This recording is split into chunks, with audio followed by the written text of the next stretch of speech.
There's a moment. You know the one. When you're standing at the edge of a decision and suddenly you realize no one is coming to tell you what to do. Not your parents, not your God, not fate, not destiny, not the stars. Just you. And the awful, beautiful fact that you have to choose.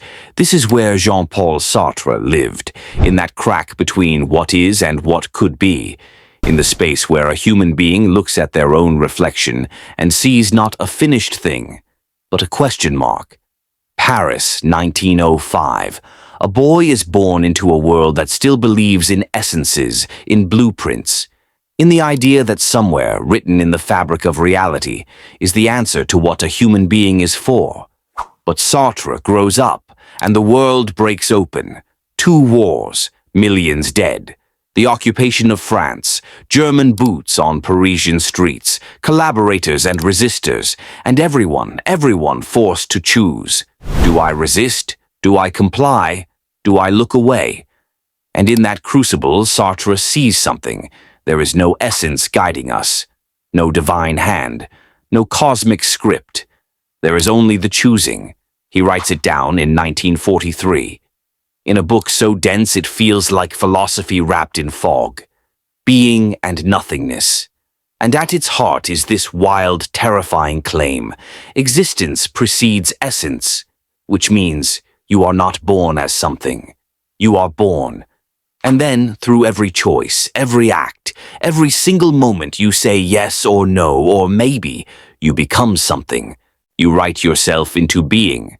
There is no instruction manual, no factory settings. You are, he says, condemned to be free. Condemned. Not blessed with freedom, not gifted freedom. Condemned.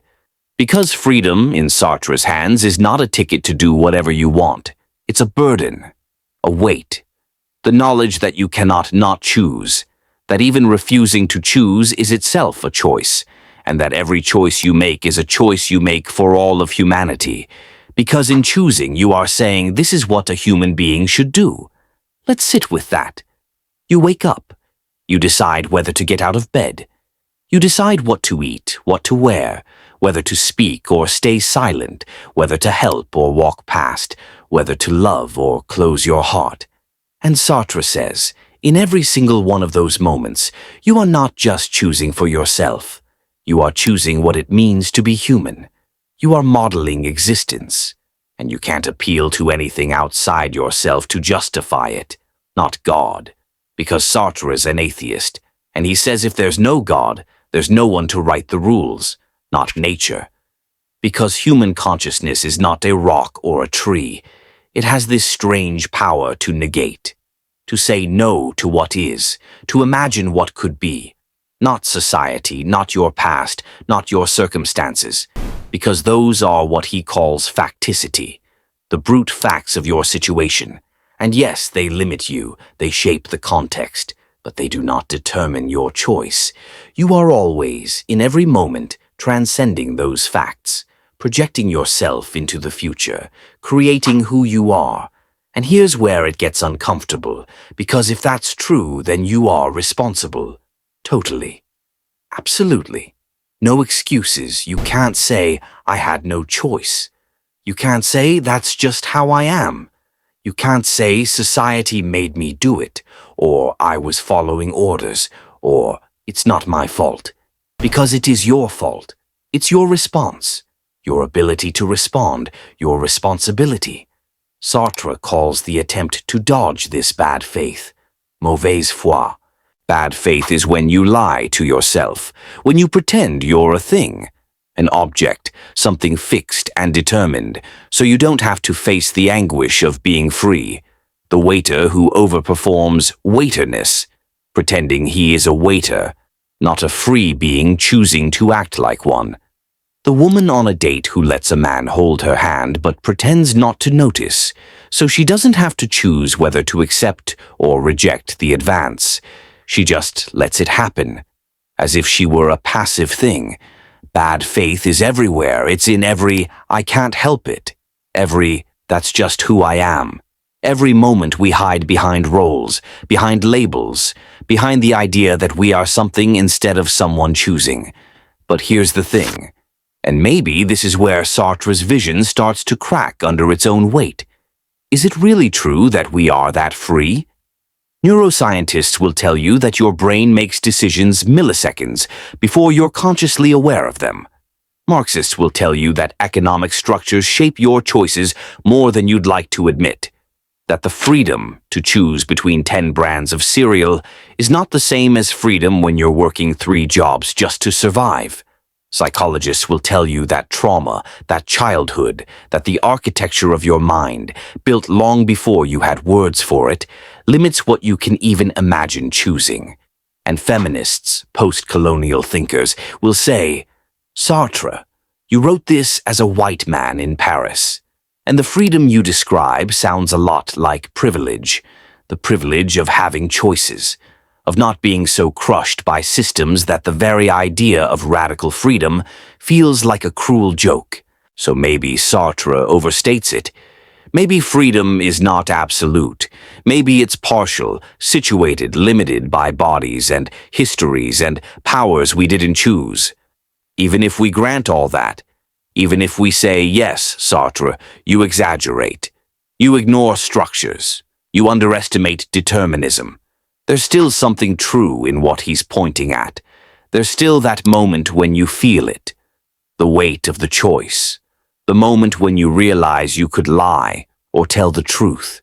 You could stay or leave, you could speak up or stay silent, and no matter how limited you are, no matter how much your past has shaped you, there is still this, a gap, a space, a nothingness.